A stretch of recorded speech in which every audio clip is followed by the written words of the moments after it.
All right, everyone. Welcome to this week's episode of Is It Prophecy here on Israel National Radio, also simulcasted as messiahhour.blogspot.co.il. And we're very excited. To be honest with you, this is a taped show, but if you're listening to this, it is the first day of Chol Moed Succot in the land of Israel. And outside the land of Israel, it is still Yontiv, so if you're Jewish, you shouldn't be tuning in. Wait till the podcast. And we're very excited. Last week we had on Rabbi David Katz, and we got a lot of great feedback regarding what we talk about the Ger Toshav. So we're going to continue that discussion and relate it to many other fields as well. So back on this week, because it was so great last week, from gergear.com, also solmozal.blogspot.co.il. Please bring back Rabbi David Katz. Rabbi, how you doing out there? Good. Thanks for having me back, Ari. Absolutely. So much to talk about. Let's start with this very interesting idea, because to me, Sukkot is a holiday that represents Mashiach in a lot of ways. On Shabbat, we'll read about Gog and Magog, which will send Mashiach, etc. I want to talk about an interesting idea of this. In the Zohar, speaks about a Rosh Hashiva that's like a Clark Kent, and he talks about Olam Hahu.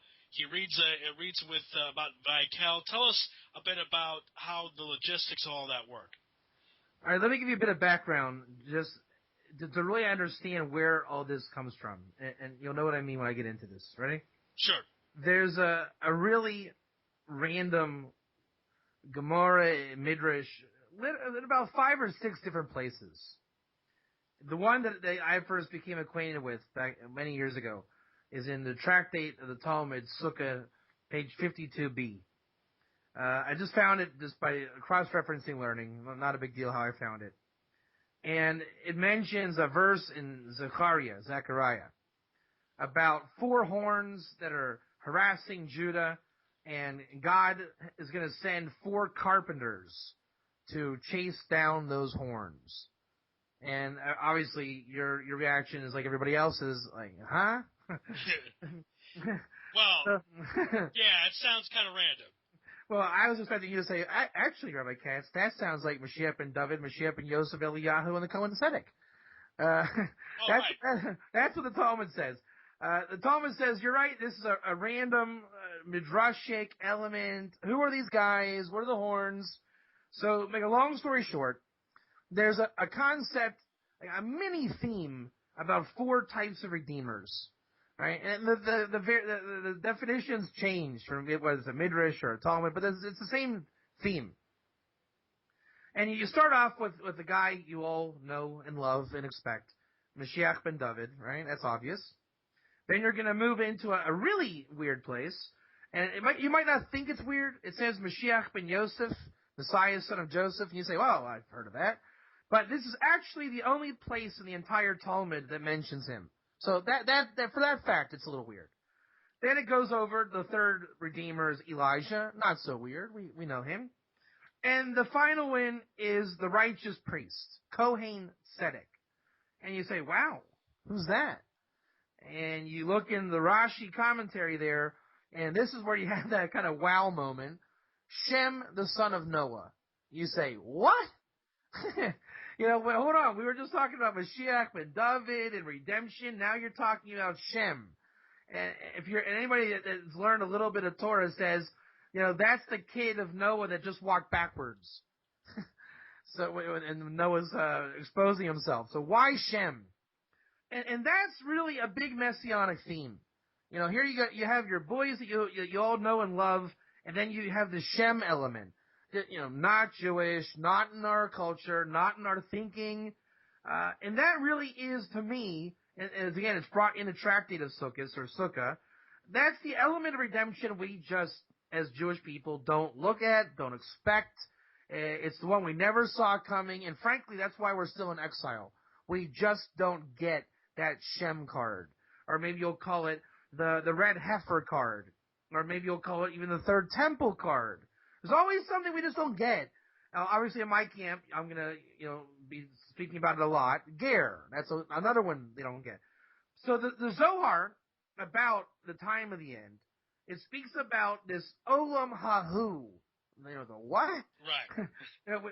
We're talking in the Zohar, lexicon, you'll say Atzilus and Rebbe Shimon and the cave and Elijah, all this stuff we like, right? We want to hear about mysticism and Lag BaOmer, and we like that. But I went through the Zohar, and you get these kind of weird themes sometimes, and not only weird because we just don't talk about it. It just doesn't get the airwaves. Just this Gemara is a Gemara for everyone to learn. But it just doesn't get out there. Shem doesn't grab us to say, wow, Shem. But it should. Right? So you hear, the commentary of the Zohar says, Olam Hahu, that world. Well, most people, when they hear that, they say, okay, that world. But if you slow down and pay attention, and you'll realize that this Olam Hahu is like some kind of thing. And what it is really is it's a spiritual place. King David talks about it in Psalms. It's called Succot. Sin Chet Kuf. Like as in Litzachek, like the play, right? And we said the Leviathan, another one of these weird messianic things, right? He likes to play in the sea. That's also a verse in Psalms. And another psalm that many people aren't aware of. Isaac, or Yitzchak, his name, as brought down by David HaMelech, King David, his name was actually Yitzchak, with a sin. And I think Isaiah might bring him, I'm not sure. But I know it's in the Masorah, it's in the tradition. And it means that his name meant he will play. And so King David talks about this spiritual place where it's angelic by nature, right? Let's say if me and you are having a conversation and there's like a deeper intention that you weren't even aware of, right? You say, wow, Ari had mazel coming through his speech, like loaded speech he wasn't even aware of, right? It's this angelic world just kind of encapsulating our world, right? It enhances our world. That's this world, Olam Hahu. It's a totally different plane of existence. Okay, so to clarify, Olam Hahu is not the world as we know it now, and it's also not Olam Haba. It's not heaven. It is none of your business. That's the intention. It's a place where things go on, right? It's just not our business. It's God's business with. It's like the backdoor programming of this world, right? Okay. And so Mashiach is kind of, whether it's the Mashiach or an aspect of Mashiach, it's really not clear. As you mentioned, it's Clark Kent, right? It's Mashiach before the revelation, right? It's, it may, in analogous terms, where were you before you were born? Okay, your mother's womb, right? But where you were learning Torah, as the tradition says, right? So where were you learning this Torah? Right? It's a spiritual dimension to Mashiach where, who knows? None of our business. I mean, if anything you say is probably going to be wrong. Until Mashiach comes in our world, we can ask him. You know what I mean? Right. But there's a tradition from, I guess, revelation of Elijah, Rabbi Shimon, and King David talks about it through divine inspiration.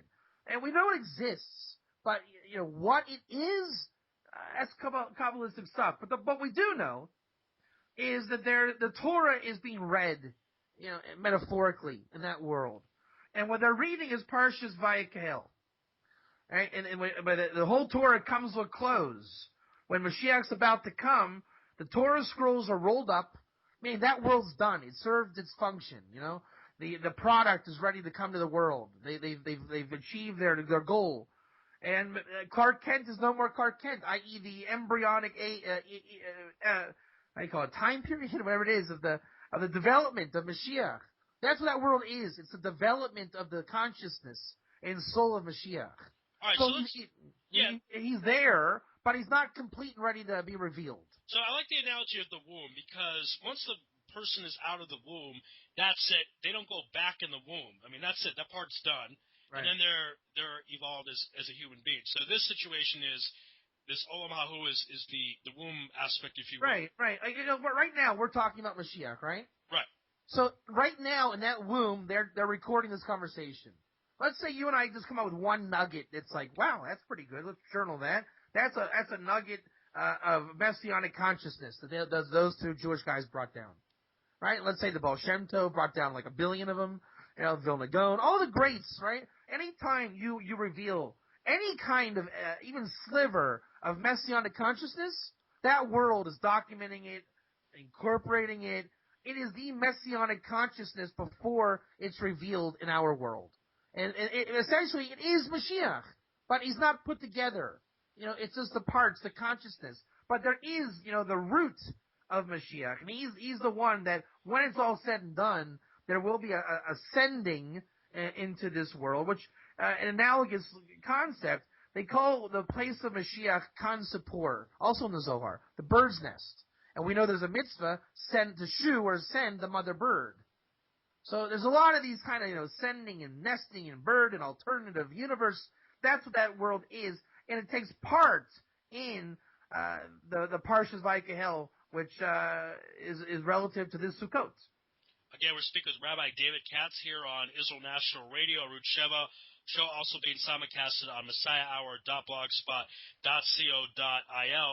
Now, Rabbi, in Vayikahel, there is a verse that speaks about 3 precepts, if you will, and we're very excited because we now have all 3, as we touched about last week with the Ger Toshav. So if you can go over what those 3 precepts and what the verse is. So every year we're going to read the Torah. It's obvious. And we get to the end, we read this parsha, is chapter 31, verses 10 through 13. Right? The whole nation's going to appear in the place where Hashem chooses. We hear the Torah, so we should learn to fear God, know God. Okay, that sounds good. Right? And then it says, by the way, it takes place at the end of the 7th year, end of the Shemitah. Okay, not a problem. We're back in Israel. We have Shemitah. It's all good. Right? Maybe it's us. But it never has been. So what's the problem? It sounds like us. Then you say that, who's present? You say, well, the Jews. Okay, so we're present. What's the problem? But when you look in that verse, it mentions the ger. And we're always going to say it's the convert. So what's the problem? The problem is it's not always the convert. Largely, it is in reference to the ger toshav, i.e. the non-Jewish convert ger. And when you read the commentaries on this particular ger, he's not a convert. By definition, the convert's called a Jew. He converted, he's a Jew. When you read the commentaries, you're reading it for the ger in hopes that he will take his, let's say, 7-law observance the next level. And the Ibn Ezra commentary says maybe he'll start keeping Shabbos, like a ger toshav does. Right? There's a prescription of how that's done, why it's done, and it's all about the non-Jewish ger. Right? So until you get ger, you're not playing with the full stack of cards. Number one. Number two, you're always going to be coming up short. You're going to be putting a square through a round. That idiom, right? The square peg round hole. Right? You're calling the convert Jew the ger, and you're not calling it what it is.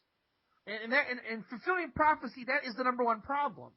Right? If there's a prophecy about Iran, you're going to say, well, Germany was kind of like Iran because the German guy was really an Irish guy, and it's kind of like Iran, right? But that never gets the job done. That's a very not Jewish disciplined way of interpreting anything. And that's why you get pundits looking for codes and hints. And the funny thing is, we call it the Torah of Shem principle, that which is always there, but you never saw it. You don't have to make leaps and bounds. The answers are there. The ger was always there. Where were you? Right? The non-Jew was always trying to keep the Torah, but where were you? You were calling it everything but a ger. You were saying, well, you probably got Jewish blood. Come on, you're one of the tribe. He says, but I'm not. Right? But why don't you just convert? You're be such a great Jew. But he doesn't want to. So we're always missing the mark because ger was not in the lexicon. And now it is. It's not just me. As we mentioned, Rabbi Lau, the chief rabbi, brought back for the first time in about 2,500 years ger toshav. So here we are in this part in history. We're coming into. And, by the way, the verse speaks about the 7th year vis-a-vis Sukkot. So this time next year we will have Sukkot, God willing, the end of the 7th year, God willing. All the Jewish people, we have Jerusalem, right? That's there. We might not have the Temple Mount, but we do have the Temple Mount. Let's be honest. Right? It is there. We can go up. People just don't want to go up, but we can go up. And but for the real first time, really since 2,000 years, we will have that ger. Imagine that. A Motzi Shemitah year in the land. Jerusalem right there. You can go up to the Temple Mount. All these things, and now for the first time, The ger is there. The whole story is finally complete, and it was always there. There was never a time, really, you couldn't go up to the Temple Mount. Go ask Chaim Richmond, Rabbi Richmond of the Temple Institute. People have been going up to the Temple Mount since the day it came down. There's no such thing. There was always a ger. There's always Succot. Right? But we wanted to call it other things. But there's no reason to. And now finally we see the picture and it makes sense. We don't have to make leaps and bounds to make it make sense. All right, so as we talked about last week with the Ger Toshav being accepted more than mainstream and these 3 precepts being available in a year, that means it's a good time, if you will, for Mashiach to come. But people listening might say, how could he come in a span of a year from now? What's going to happen in a year? A year's a short period of time. So tell us, envision how that could happen in a year's time. So I'll use my mother as an analogy, right?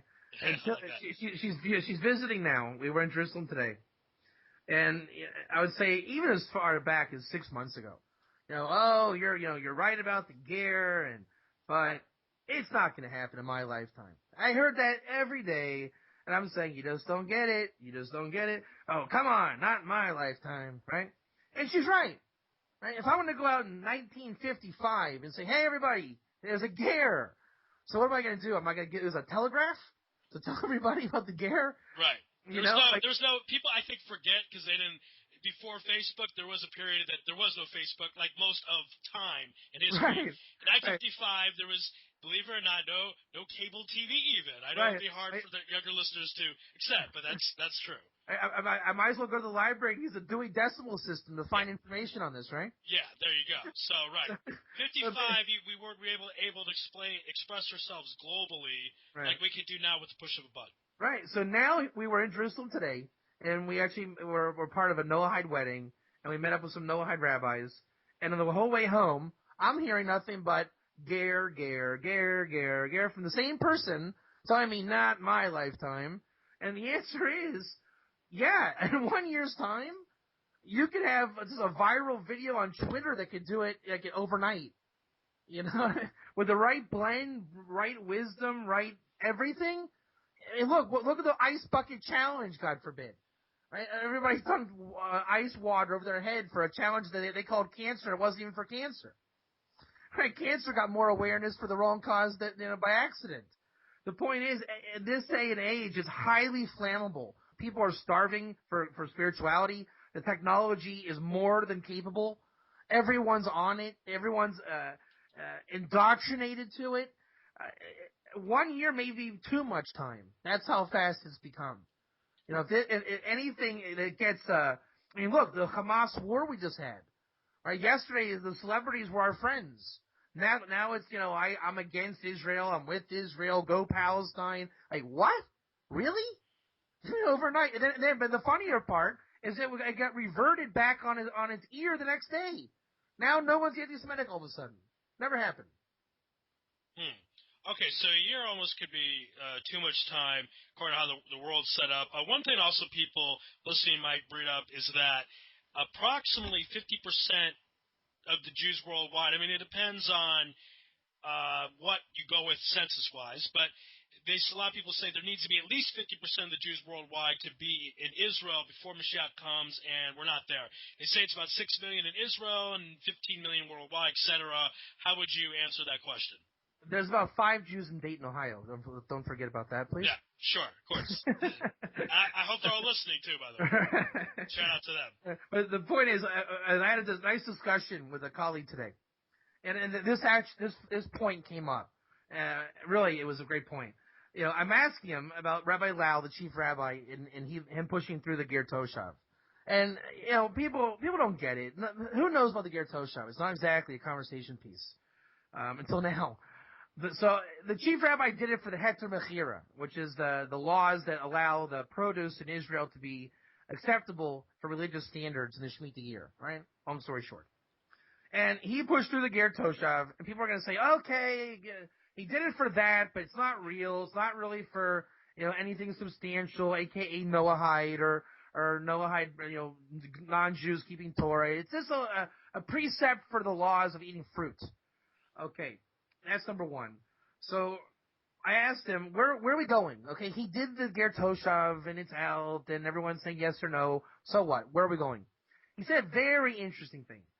Their goal for the next Shemitah is to set up a rabbinic jubilee.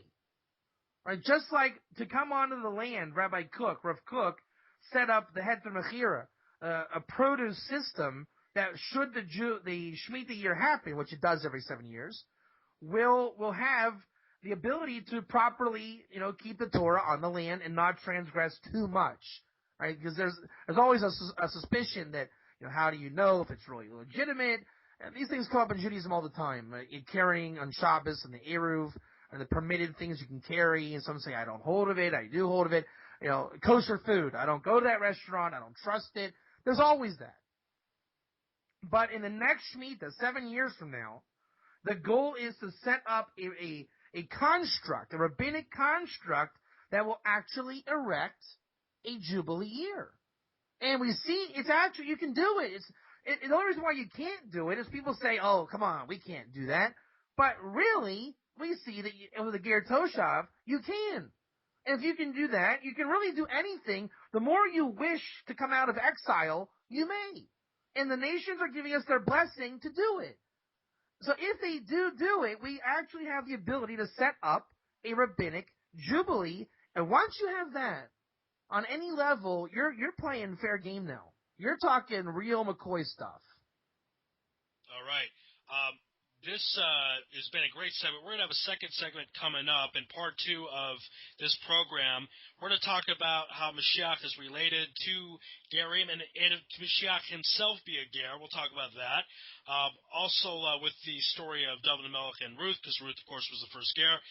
And by the way, quick shout out to the 5 Jews in Dayton, Ohio. If you're listening right now, I hope it's a podcast. Again, don't listen live because it's Yom Tov in Dayton, it's not Yom Tov in Jerusalem. So that'll be in part 2. Again, this show is on Israel National Radio. It's being simulcasted as messiahhour.blogspot.co.il. My guest this morning is Rabbi David Katz of gergear.com and somazal.blogspot.co.il. We're going to take a quick break just for a few minutes. On the other side, part 2. Again, can Mashiach be a ger? We'll answer those questions on the other side. This is It Prophecy on IsraelNationalRadio.com, and we'll be back right after this.